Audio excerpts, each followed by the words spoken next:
एक पिता की रुला देने वाली कहानी। किसी गांव में एक बूढ़ा व्यक्ति अपने बेटे और बहू के साथ रहता था। परिवार सुखी संपन्न था, किसी तरह की कोई परेशानी नहीं थी। बूढ़ा बाप, जो किसी समय अच्छा खासा नौजवान था, आज बुढ़ापे से हार गया था। चलते समय लड़खड़ाता था, अब तो लाठी की जरूरत पड़ने लगी थी। चेहरा झुर्रियों से भर चुका था, बस अपना जीवन किसी तरह व्यतीत कर रहा था। घर में एक चीज अच्छी थी कि शाम को खाना खाते समय पूरा परिवार एक साथ टेबल पर बैठकर खाना खाता था। एक दिन ऐसे ही शाम को सारे लोग खाना खाने बैठे थे। बेटा ऑफिस से आया था, भूख ज्यादा थी, इसलिए जल्दी से खाना खाने बैठ गया और साथ में बहू और एक बेटा भी खाने लगे। बूढ़े हाथ जैसे ही थाली उठाने को हुए, थाली हाथ से छिटक गई और थोड़ी दाल टेबल पे गिर गई।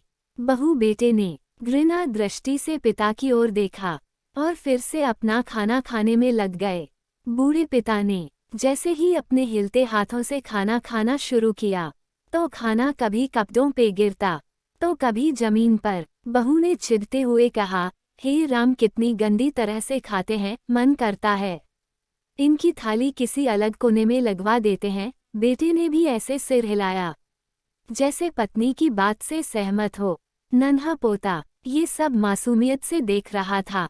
अगले दिन पिता की थाली उस टेबल से हटाकर एक कोने में लगवा दी गई। पिता की डबडबाती आंखें सब कुछ देखते हुए भी कुछ बोल नहीं पा रही थी।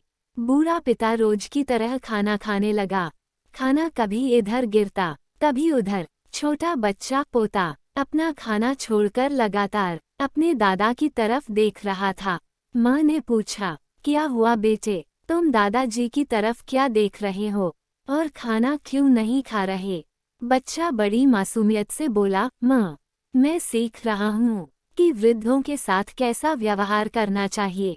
जब मैं बड़ा हो जाऊंगा और आप लोग बूढ़े हो जाओगे, तो मैं भी आपको इसी तरह कोने में खाना खिलाया करूंगा। बच्चे के मुंह से ऐसा सुनते ही बेटे और बहू दोनों कांप उठे। शायद बच्चे की बात उनके मन में बैठ गई थी, क्योंकि बच्चे ने मासूमियत के साथ एक बहुत बड़ा सबक दोनों लोगों को दिया था। बेटे ने जल्दी से आगे बढ़कर पिता को उठाया और वापस टेबल पे खाने के लिए बिठाया, और बहू भी भागकर पानी का गिलास लेकर आई कि पिताजी को कोई तकलीफ ना हो। दोस्तों, कहानी कैसी लगी कमेंट में जरूर बताएं। अगर अच्छी लगी हो तो चैनल को लाइक करें और हाँ, इसी तरह का कहानी सुनने के लिए चैनल को सब्सक्राइब करना ना भूलें। धन्यवाद।